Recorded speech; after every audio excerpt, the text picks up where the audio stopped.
បសួរអ៊ំពូមីងលោកអ្នកបងប្អូនទាំងអស់គ្នាហើយនិងចាស់ទុំនិងអ្នកដឹកនាំពួកជំនុំនិមិត្តខ្មែរទាំងអស់គ្នា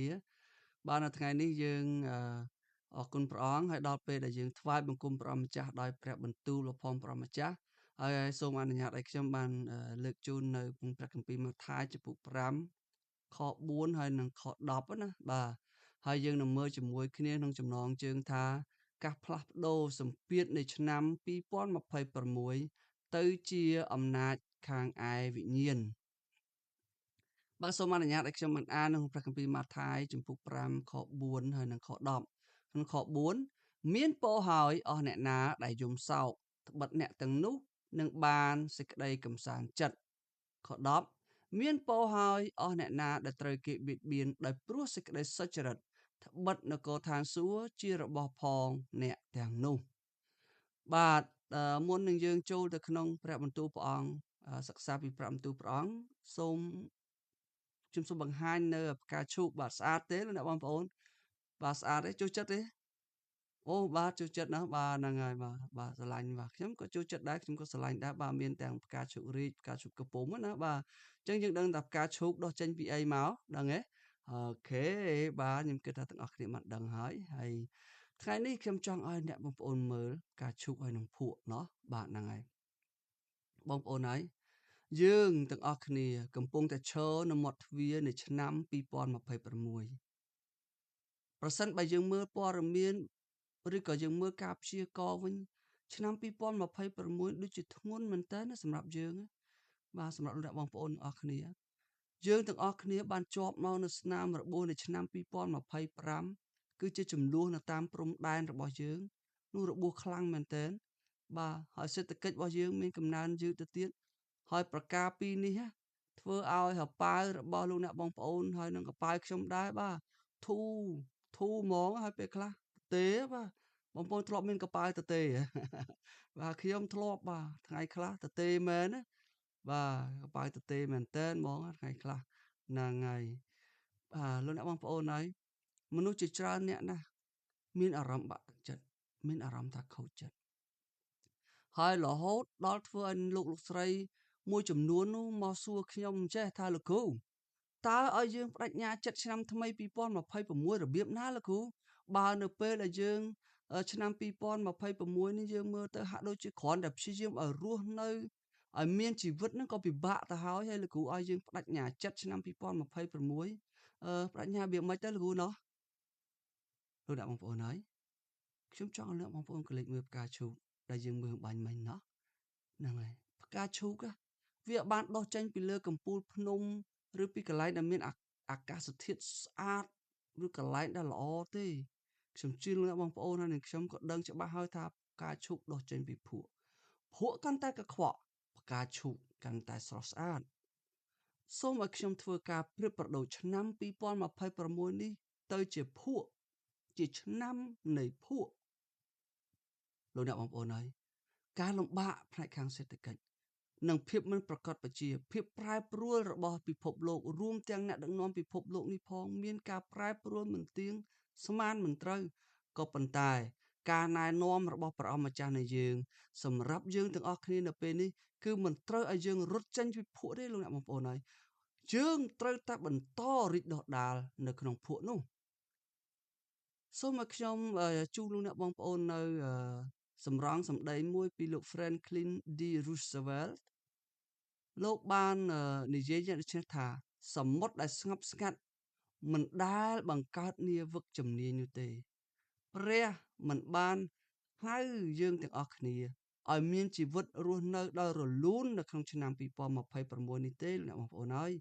តែព្រះកំពុងតែហៅលោកអ្នកបងប្អូនឲ្យហើយនឹងខ្ញុំផងដែរណាឲ្យคลายទៅជានាវិកដែលមានជំនាញហ្នឹងហើយសេចក្តីបន្តិចមួយដែលខ្ញុំចង់ចែកជូនលោកអ្នកបងប្អូននៅថ្ងៃនេះគឺថាជំនួសឲ្យការភ័យខ្លាចដោយមានជំនឿច្បាស់លាស់វិញសូមឲ្យខ្ញុំអានជូននៅក្នុងព្រះគម្ពីរម៉ាកុសចំពុក4ខ35និងខ40រហូតដល់ខ40បាទខ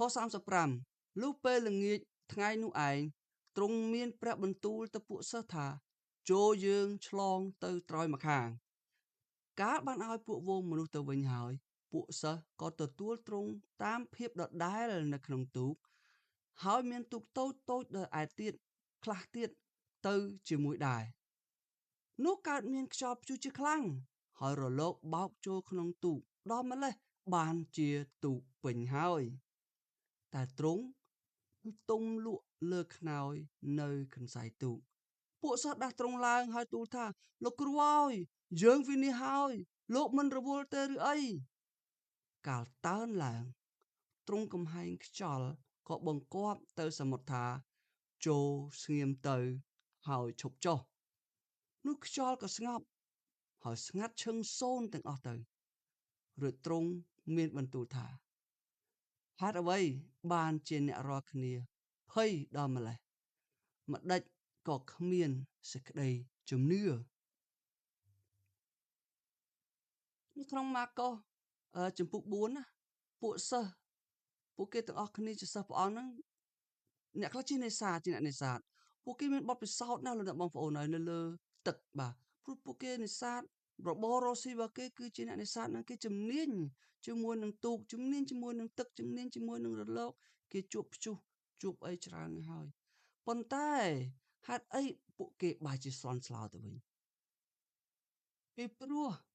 ព្យុះនៅពេលនេះមិនមែនព្យុះពីខាងក្រៅនោះទេគឺព្យុះចេញពីខាងក្នុងមកវិញទេតើសូមឲ្យខ្ញុំអនុញ្ញាតនាំនៅភាសាក្រិកមួយពាក្យដែលនិយាយអំពីជំនឿទូចៗនោះគឺ oligopistos ព្រះយេស៊ូវពេលភ្ញាក់ពីដំណេកឡើងទ្រង់ហៅពួកសិស្សព្រះអង្គថា oligopistos មានន័យថាជំនឿតូចមកជំនឿតូចអញ្ចឹងមែនទេបាទវាបង្កប់ន័យពីជំនឿដែលដំណើរការតែនៅពេលដែលមានអ្វីដំណើរការទៅរលូនបាទបើសិនជាទឹករលកកំពុងតែរលូន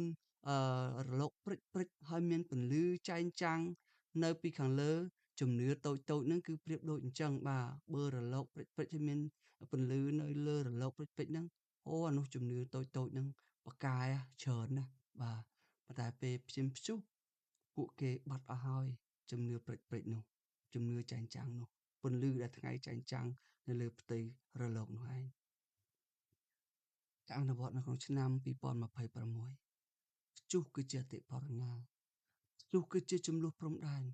ព្យុះគឺជាភាពប្រែប្រួលរបស់ពិភពលោកហើយព្យុះទាំងនោះ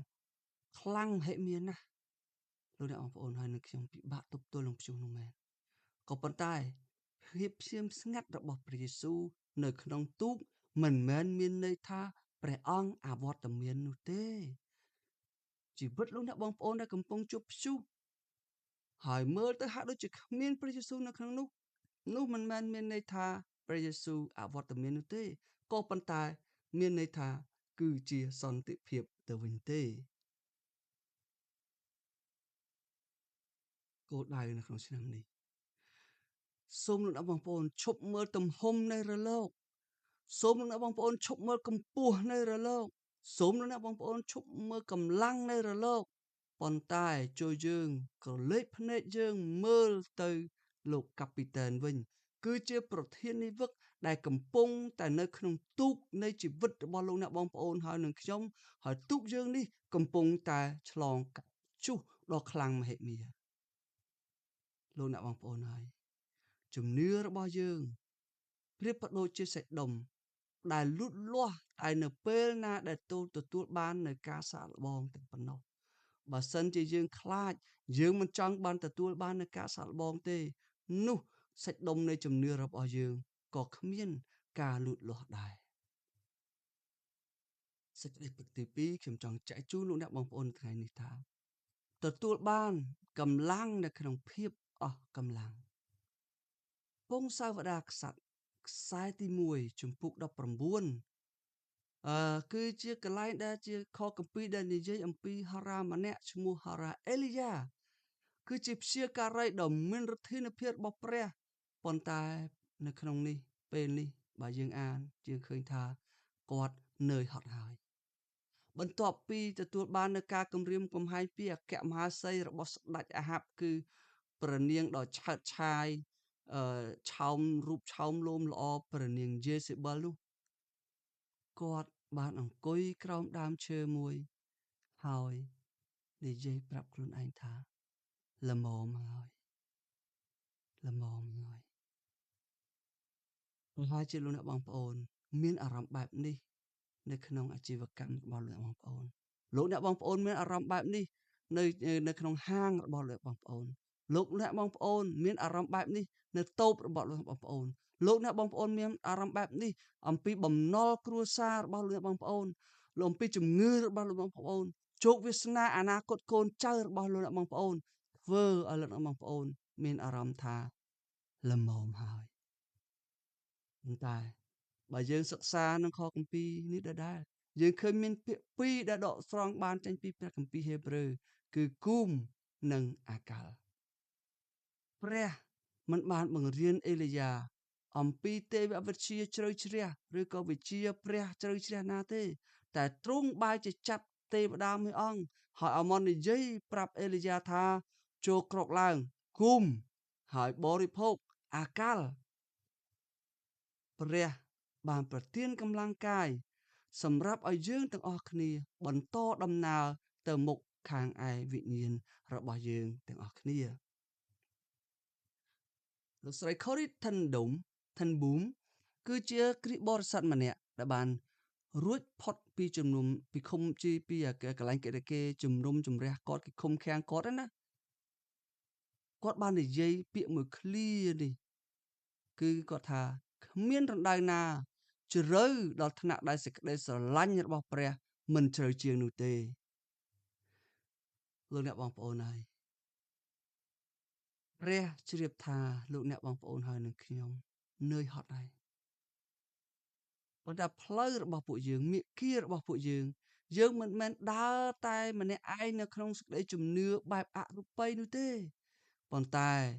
យើងដើរនៅក្នុងជំនឿដែលជឿលើព្រះអង្គម្ចាស់ហើយព្រះអង្គគង់ជាមួយនឹងយើងទ្រង់នឹងប្រទាននំម៉ាណាដល់លោកអ្នកបងប្អូនដែលជាធនធានសម្រាប់អ្នកតម្រូវការរបស់លោកបងប្អូននៅក្នុងឆ្នាំ2026នេះដោយដែលទ្រង់បានប្រទានអាហារដល់ហារ៉ាអេលីយ៉ាដែរសូមកុំចោះចាញ់ឡើយលោកអ្នកបងប្អូនអើយចូលញ៉ាំមួយម៉ាត់ហើយបន្តដំណើរទៅមុខទៀតចុះចំណុចទី3ដែលសំខាន់ខ្ញុំចង់ឲ្យចែកជូនលោកអ្នកបងប្អូននៅថ្ងៃនេះប្រែក្លាយសម្ពាធទៅជាឱកាសនៅក្នុងព្រះគម្ពីរយ៉ូហានចំពុក16ខ33ខ្ញុំប្រាប់សេចក្តីទាំងនេះដើម្បីឲ្យអ្នករាល់គ្នាបានសេចក្តីសុខសាន្តដោយសារខ្ញុំនៅលោកីយ៍នេះនោះអ្នករាល់គ្នាមានសេចក្តីមេត្តាមែនប៉ុន្តែត្រូវសង្ឃឹមឡើងបិទខ្ញុំឈ្នះលោកីយ៍ហើយបាទអាមែនព្រះមានបន្ទូលថាបិទខ្ញុំឈ្នះលោកីយ៍ហើយអាមែនភាសាក្រិកមួយទៀតដែលយើងសិក្សាដែរនេះគឺ thlipsis ជាពាក្យដែលប្រើសម្រាប់ថាសេចក្តីទុក្ខលំបាកឬក៏ការបៀតបៀនដែលយើងបានអានបាញ់មិញនេះ thlipsis មានន័យត្រង់ទៅថាដូចជាសម្ពាធទេលោកអ្នកបងប្អូនបាទដូចជាសម្ពាធនេះគឺជាសម្ពាធនៃប្រេងអូលីវឬក៏ជាសម្ពាធដែលយើងប្រើដើម្បីសង្កត់ផ្លែអូលីវទៅជាប្រេងឬក៏ស្រាទំពាំងបាយជូរឲ្យទៅជាប្រេងណាបាទហ្នឹងហើយកន្លែងនេះយើងមើលអំពីភាពផ្ទុយគ្នានៃពរជ័យបាទពាក្យថា thlipsis នេះនៅក្នុងព្រះគម្ពីរម៉ាថាយចំពុក5ខ10នេះគឺជាសម្ពាធនេះដូចខ្ញុំបានជម្រាបមិញហើយនោះគឺសម្ពាធដែលកិនបំបែកប្រេងអូលីវនោះដើម្បីទាញផ្លែអូលីវដើម្បីទាញយកប្រេងហើយស្រាទំពាំងបាយជូរនោះដើម្បីទាញយកទឹកដើម្បីធ្វើជាស្រាទំពាំងបាយជូរហើយខ្ញុំអាចប្រៀបធៀបអឺបច្ចុប្បន្ននេះមួយដែរលោកអ្នកបងប្អូនដែលចូលចិត្តកាហ្វេ brand បាទកាហ្វេ brand មើលមកអ្នកចូលចិត្តកាហ្វេ brand លើកដៃមើលច្រើនណាស់បាទហ្នឹងហើយកាហ្វេ brand គេធ្វើយ៉ាងម៉េចគឺគេមានម៉ាស៊ីនឆុងកាហ្វេមួយបាទម៉ាស៊ីនកាន់តែធំកាហ្វេកាន់តែឆ្ងាញ់ណាបាទខ្ញុំអត់និយាយពីប្រភេទកាហ្វេទេប៉ុន្តែខ្ញុំនិយាយពីម៉ាស៊ីនគឺគេមានកម្ដៅនៅក្នុងនោះបាទទឹកនៅក្នុងម៉ាស៊ីនដែលអាចផលិតកាហ្វេ brand បានឆ្ងាញ់នោះគឺមានកម្ដៅរហូតដល់3000អង្សាសេបាទរាប់ពាន់អង្សាសេគេដុតកម្ដៅនោះឯងដើម្បីបាននៅសម្ពាធទឹកមួយហើយសម្ពាធទឹកនោះវាបានធាក់ទៅម្សៅកាហ្វេនោះឯងដើម្បីឲ្យម្សៅកាហ្វេនោះ ចម្រាញ់ចេញជាប្រេងកាហ្វេដ៏ឆ្ងាញ់មួយដាក់នៅក្នុងកែវហើយនៅពេលដែលលោកអ្នកបងប្អូនបានកាហ្វេដ៏ក្តៅនោះយកមកកាន់ក្នុងដៃហើយយើងក្រេបតែបន្តិចជាមួយនឹងគ្នា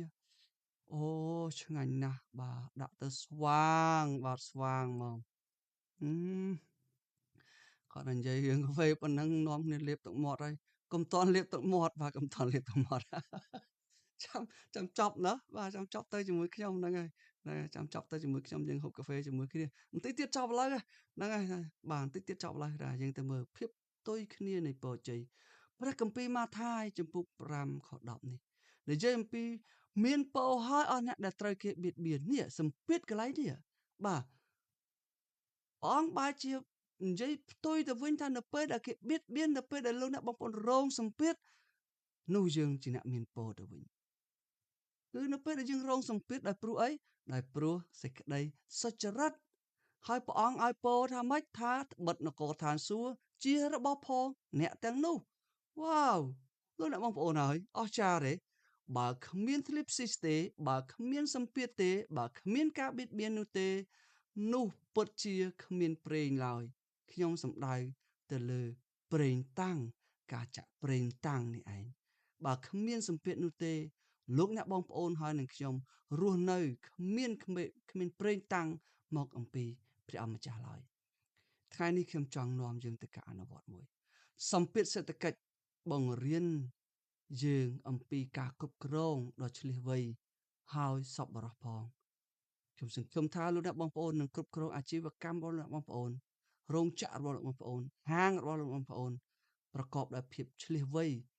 ហើយកុំភ្លេចសូមសប្បុរសផងទោះបីជាមានសម្ពាធសេដ្ឋកិច្ចយ៉ាងណាក៏ដោយសម្ពាធសង្គមនឹងបង្រៀនឲ្យយើងបានក្លាយទៅជាអ្នកផ្សះផ្សានៅក្នុងប្រជាជាតិដែលកំពុងតែបែកបាក់ឯសម្ពាធខាងឯវិញ្ញាណវិញនឹងជួយឲ្យយើងទាំងអស់គ្នាលុតជង្គង់អធិដ្ឋានអានព្រះគម្ពីរហើយច្រៀងសរសើរដំកើងដល់ព្រះអង្គពំនោលខ្មែរបុរាណមួយលោកបាននិយាយយ៉ាងដូចនេះថាគ្រោះคล้ายទៅជាលៀបខ្ញុំសូមបញ្ជាក់កន្លែងនេះខ្ញុំមិនចង់សំដៅទៅលើលៀបភ័ព្វព្រេងសំណាងសាងមកពីណាពីណីទេប៉ុន្តែខ្ញុំចង់និយាយអំពីការប្រែคลายគ្រោះថ្នាក់សម្ពាធនៅក្នុងឆ្នាំ2026នេះឲ្យត្រឡប់ទៅជាឱកាសសូមឲ្យសម្ពាធនៅឆ្នាំ2026បង្កើតបានជាព្រេងនៃព្រះវិញ្ញាណបរិសុទ្ធហើយព្រេងនៃព្រះវិញ្ញាណបរិសុទ្ធនោះឯងនឹងចាក់ដល់សមាជិកពួកជំនុំនិមិត្តខ្មែរក៏ដូចជាសមាជិកពួកជំនុំរបស់ប្រទេសកម្ពុជាទាំងអស់ផងដែរអាមែនអាមែនបាទសូមអនុញ្ញាតឲ្យខ្ញុំអានជូននៅក្នុងព្រះគម្ពីរយ៉ាកុបចំពុក1ខ2ដល់ខ4បងប្អូនហើយកាលណាអ្នករាល់គ្នាមានសេចក្តីល្បួងផ្សេងនោះត្រូវរាប់ជាសេចក្តីអំណរសពគ្រប់ដោយដឹងថាការលបងលើសេចក្តីជំនឿនៃអ្នករាល់គ្នានោះនាំបង្កើតឲ្យមានសេចក្តីខ្ជាប់ខ្ជួនចូលទុកឲ្យសេចក្តីខ្ជាប់ខ្ជួននោះបានធ្វើការឲ្យសម្រេចពេញលេញចុះដើម្បីឲ្យអ្នករាល់គ្នាបានគ្រប់លក្ខហើយពេញខ្នាតឥតខ្វះអ្វីឡើយសេចក្តីសន្និដ្ឋានចុងក្រោយដែលខ្ញុំដកស្រង់ចេញពីព្រះគម្ពីរយ៉ាកុបចំពុក1ខ2ដល់ខ4នេះសូមលើកទឹកចិត្តលោកអ្នកបងប្អូនទាំងអស់គ្នាថាចូលឈរយ៉ាងរឹងមាំការរំលឹកចុងក្រោយរបស់ខ្ញុំលោកយ៉ាកុបបានប្រាប់យើងថាត្រូវឲ្យរាប់ជាសេចក្តីអំណរសពគ្រប់នៅពេលដែលយើងប្រឈមមុខនឹងការលំបាកហេតុអីពីព្រោះវាបង្កើតឲ្យមានការអត់ធ្មត់ហើយបង្កើតឲ្យយើងមានសមត្ថភាពនៅក្នុងការស្ថិតនៅក្រោមបន្ទុកនៃសម្ពាធដោយមិនបែកបាក់ឡើយទី2ខ្ញុំចង់ឲ្យលោកអ្នកបងប្អូននៅទទួលបាននូវដំណោះស្រាយសម្រាប់ឆ្នាំ2026នេះយើងមិនអាចសម្រេចឬក៏កំណត់បានថាឆ្នាំ2026នេះជាឆ្នាំដែលងាយស្រួលយើងឆ្លងកាត់នោះទេទោះជាយ៉ាងណាក៏ដោយយើងកំណត់ឲ្យច្បាស់លាស់ថាយើងនឹងរឹងមាំទោះមានរឿងអ្វីកើតឡើងក៏ដោយអាមែនទី3យើង នឹងក្លាយជាផ្កាឈូកនៅក្នុងភក់បង្ហាញអំពីសម្រស់របស់ព្រះយេស៊ូវគ្រីស្ទទោះបីជាសេដ្ឋកិច្ចកខ្វក់ទោះបីជាពិភពលោកនេះប្រែប្រួលទៅជាងងឹតសូន្យសងយ៉ាងណាក៏ដោយប៉ុន្តែសម្រស់របស់ព្រះយេស៊ូវគ្រីស្ទនឹងភ្លឺចិញ្ចែងចិញ្ចាចនៅក្នុងឆ្នាំ2026អាមែនលោកអ្នកបងប្អូនហើយសូមឲ្យយើងបានសម្រេចចិត្តអធិដ្ឋានជាមួយនឹងខ្ញុំនៅក្នុងឆ្នាំ2026នេះហើយជាចុងបញ្ចប់នៃសេចក្តីអធិប្បាយសេចក្តីអធិដ្ឋានមួយនេះជាសេចក្តីអធិដ្ឋានដែលខ្ញុំមានអធិដ្ឋានជូនលោកអ្នកបងប្អូនសម្រាប់ឆ្នាំ2026នេះបាទសូមចិត្តអធិដ្ឋានជាមួយនឹងខ្ញុំអរព្រះដ៏មានឫទ្ធានុភាពជាព្រះដែលពេញទៅដោយអធិបតេយ្យភាពលើប្រជាជាតិរួមទាំងប្រវត្តិសាស្ត្រទាំងអស់ផងយើងខ្ញុំទាំងអស់គ្នាជាពួកជំនុំនិមិត្តខ្មែរសូមប្រគល់ប្រទេសកម្ពុជាទៅក្នុងប្រហោះរបស់ព្រះអង្គសម្រាប់ឆ្នាំ2026នេះនៅពេលដែលពិភពលោកនិយាយថាវាចប់ហើយសូមជួយឲ្យយើងឲ្យឮសំឡេងរបស់ព្រះអង្គថាក្រោកឡើងហើយបរិភោគចុះសូមប្រទានឲ្យយើងខ្ញុំមានជំនឿហើយជំនឿនោះឲ្យយើងខ្ញុំអាចនឹងទុកចិត្តលើព្រះដ៏ជាប្រធាននៃនាវិកនៅក្នុងពេលដែលកប៉ាល់របស់យើងខ្ញុំជាប់មានព្យុះសូមប្រទានឲ្យយើងខ្ញុំមានកម្លាំងរបស់លោកអេលីយ៉ាឲ្យយើងខ្ញុំបន្តដំណើរទៅមុខទៀតហើយសូមឲ្យយើងខ្ញុំមានប្រាជ្ញាហើយជាប្រាជ្ញាឲ្យយើងខ្ញុំរីកដូចជាផ្កាឈូកដើម្បីឲ្យគេឃើញសម្រស់នៃព្រះយេស៊ូវគ្រីស្ទហើយដើម្បីឲ្យយើងខ្ញុំអាចនឹងនាំនៅសន្តិភាពរបស់ព្រះអង្គដ៏ស្រស់ស្អាតនេះទៅដល់ពិភពលោកដែលកំពុងតែរងទុក្ខបាក់បែកហើយនឹងកំពុងដែលពេញទៅដោយភាពងឿតស៊ុនសងផងដែរទូលមកគុំអធិដ្ឋានក្នុងព្រះនាមនៃព្រះដែលជាម្ចាស់នៃសន្តិភាពគឺព្រះនាមព្រះយេស៊ូវគ្រីស្ទអាមែនអាមែនអរគុណលោកអ្នកបងប្អូនបាទសូមសរសើរដល់ព្រះអង្គអរគុណដល់ព្រះអង្គខ្ញុំនៅតែសូមឲ្យព្រះប្រទានពរលោកអ្នកបងប្អូនទាំងអស់គ្នាបាទខ្ញុំចង់ឲ្យលោកអ្នកបងប្អូនងាកទៅខាងឆ្វេងដៃបាទហើយប្រាប់គាត់ថាសូមព្រះយេស៊ូវប្រទានពរនៅឆ្នាំ2026អូខេបាទអរគុណបានធ្វើការនោះហើយសូមងាកមកខាងស្ដាំដៃវិញបាទហើយប្រាប់អ្នកខាងស្ដាំដៃយើងថាសូមព្រះយេស៊ូវប្រទានពរដល់អ្នកនៅក្នុងឆ្នាំ2026បាទអរគុណឥឡូវនេះខ្ញុំចង់ឲ្យអ្នកបងប្អូនទាំងអស់ត្រឡប់ទៅខាងក្រោយបាទមើលទៅខាងក្រោយហើយត្រឡប់ប្រាប់អ្នកខាងក្រោយខ្នងបងប្អូនមកថា